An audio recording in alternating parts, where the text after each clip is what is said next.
Don't you find that tech tasks are a bit like household chores? When we're at home, why do we sometimes choose to do something else, like rewiring a plug or moving a table, something that isn't urgent, when actually the dishwasher really needs to be unloaded and dinner needs to go on? It's the same with technicians. When there's a big project waiting, they can suddenly find they need to focus on checking the backups or other routine tasks which just don't need to be done right now. They're not urgent. Well, my special guest today is a procrastination coach, here to explain why we do stuff like that, the surprising way to focus on important tasks, and the positive impact on your MSP when you get company-wide procrastination under control. Hello everybody, I'm Chris Abdey and I am a procrastination coach. And I can tell our audience that getting you on the show was the easiest interview I've ever set up, because I emailed you and 4 seconds later you emailed me back, which you would expect from a procrastination coach, because I imagine, Chris, that you have to live your life using all the techniques that you're going to tell us about in this interview and managing your own procrastination. And I suspect we're about to hear that your story is one of huge procrastination, which is why you've become a coach and you're actually helping other people to overcome that. Now, I know thousands of MSPs, or I've spoken to thousands of MSPs, and many of them are massive procrastinators. Some of them are aware of it, some of them aren't. Let's explore why that is, why people procrastinate, what we can do to stop ourselves procrastinating, and the damage it does when we don't address that problem. Let's first of all just hear about you. So you're the first person I've ever met who's called themselves a procrastination coach. Let's hear that story. So what was it that got you to this position of actually helping people to stop procrastinating? Well, actually, it's an interesting story because it leads right into MSPs and MSP owners, actually. So when I was in high school, and I'm sure we can all relate on some level to this, I just took it to an extreme. The last 2 years, we had 2 years to do 12 art projects. And guess who decided that they could do, all 12 art projects in about 8 hours the day before they were supposed to be not only due, they were in a mock art exhibition that was open to the public while it was being reviewed. And let me ask you, so it's literally, it was 8 p.m. on Sunday night. And I was just running around like a chicken with my head cut off in the garage, right? Looking at, I was using bottles, I was using cans, I was using caution tape, I was using styrofoam bits that were left over. And I just slapped it all together. I even used toilet paper, if you can believe that. I made a little figurine out of it and hung it on a piece of wood too. What do you think was the outcome of that?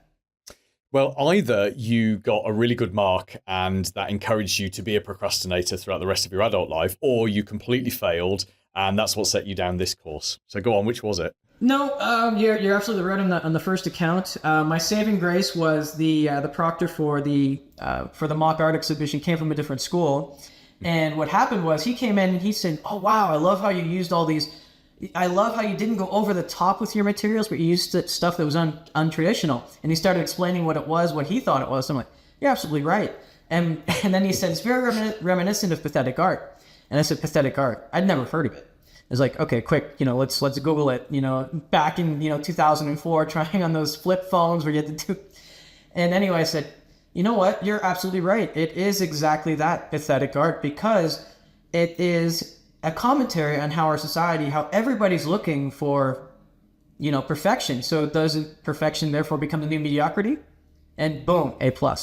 So, and that actually gave me a better grade than the poor friend of mine who, he spent 2 years busting his hump. He had extra help from these famous stained glass artists and all that sort of thing.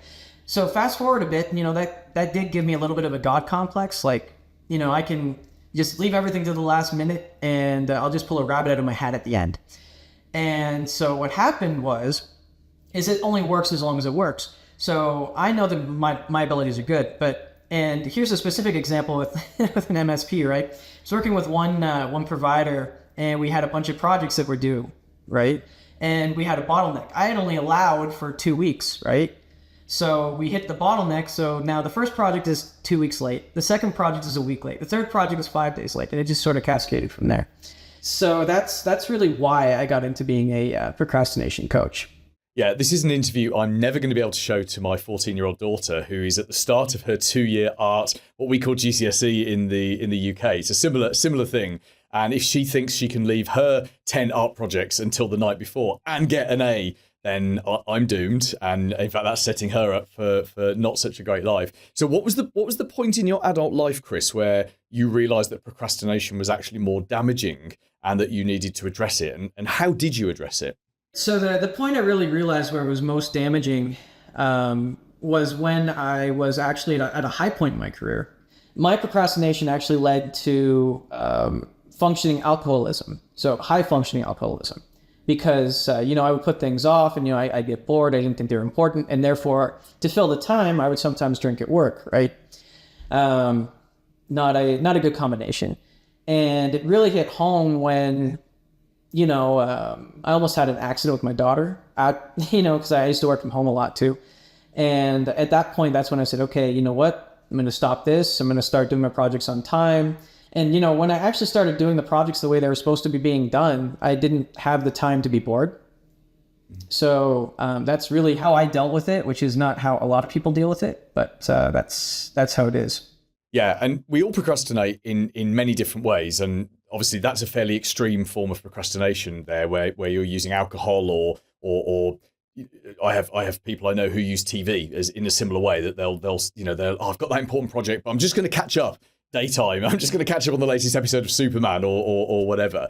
But there's also, I find, and certainly with MSPs, there is procrastination through doing unimportant tasks. So if they've got a big project to do and it's scary, then they will jump on their help desk for an hour or pick up some tickets or just respond. Something anyone can do is responding to unimportant emails. So do you find with the MSPs and all the other clients that you work with that the procrastination is a very personal thing, that we all have different ways in which we sort of output or create that procrastination? Oh, for sure. I mean, everybody's fairly unique in that sense. There are a few common denominators, obviously. Again, you mentioned a couple of them, especially in MSPs. I mean, you're around technology all day, right? So you've got, Instagram scrolling, you've got TVs in the background, maybe you've got, you're chatting on your phone, or like you said, you're chatting to support desks about things that are more interesting than the project you're working on. This is especially true when you have very talented team members working for you and you assign them to do very mundane things, which occasionally happens.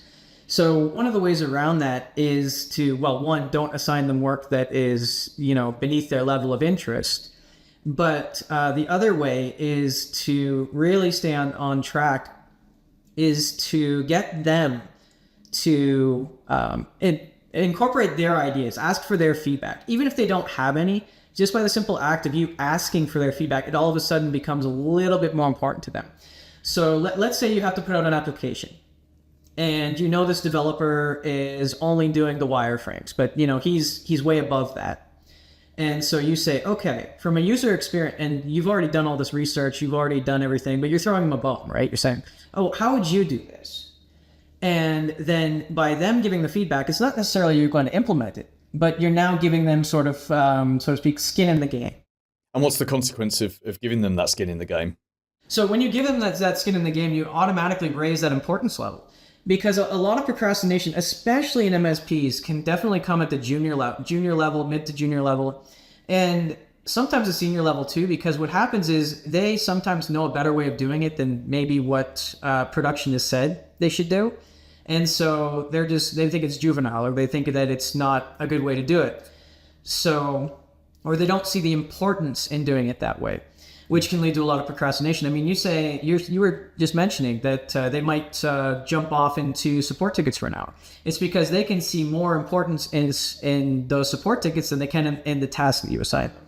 Yeah, that makes perfect sense. But obviously, as the business owner, is it easier for us to procrastinate than our team because no one's watching what we're doing? And I've always said that being a business owner is a double-edged sword, in that, we don't get fired, right? We don't have bosses. You're a business owner. I'm a business owner. Most people listening to this or watching it on YouTube are MSP business owners, and no one fires us except the clients. And typically that doesn't happen because we surround ourselves with people to do the work. So it's very easy to be an ineffectual boss once you get your business up to a certain level and never actually developing something else, compared to when you worked for someone and you had a boss who was actually watching what you were doing or not doing. Do you find that? Do a lot of your clients tend to be those business owners? And as a secondary question, if the business owner procrastinates, do you tend to find that goes down throughout the organization as well, because it almost becomes a cultural thing.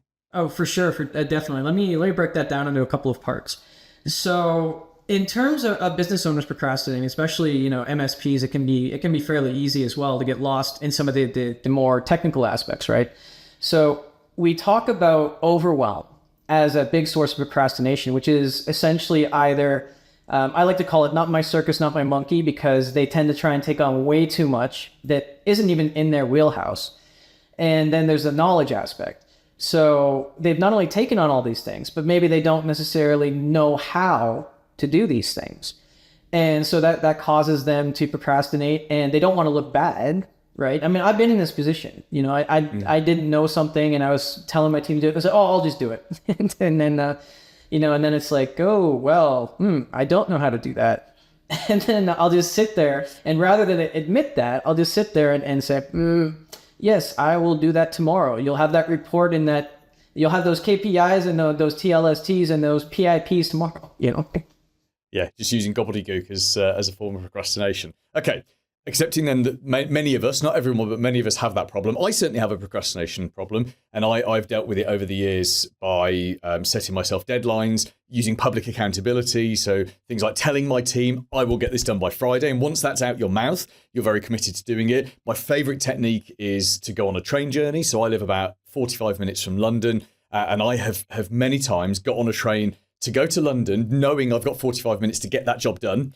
And then I'm at the station, then I'll have lunch and I'll come back and I'll do the same thing. So those are just some of my own self-taught methods. But what do you recommend to business owners, to MSP owners who is the first problem acknowledging that you have a procrastination problem, or is that the first step? And then secondly, give us an idea of some of the techniques and strategies that you suggest to MSPs. Oh, for sure. Well, the first and foremost, you need to understand the why. You need to understand what drives you. So what you just explained to me, you tend to fall into what they call the crisis maker. So the crisis maker is where you have those deadlines. It's sort of not important until it's important, or you get that extra boost of energy or extra boost of creativity, knowing that you have to get it done before that train ride ends. So for crisis makers, yes, having deadlines, having urgency to things, understanding the importance of things, right? And but across the board, because there's five different archetypes that we like to talk about, right? There's a perfectionist, right? They need the right time, it needs to be right place, perfect release, right? There's the warriors. The warriors are always, well, what if this happens? What if this happens? What if that happens? And then you've got the dreamers, where they're the visionaries, right? They have these big plans, but they get lost in the details, either because the details aren't interesting, or they just, they hit that knowledge block again where they don't know how to do it. And then you have the crisis makers, and then you have the defiers. And the defiers, I mean, that's actually the easiest one to change, because the defier is more about autonomy, about how I don't like being told what to do. Well, that one's the easiest, because all you have to do is say, well, no, I don't have to do this. Only two things in life are not a choice. You can't choose to be born, and, well, you really can't choose not to die.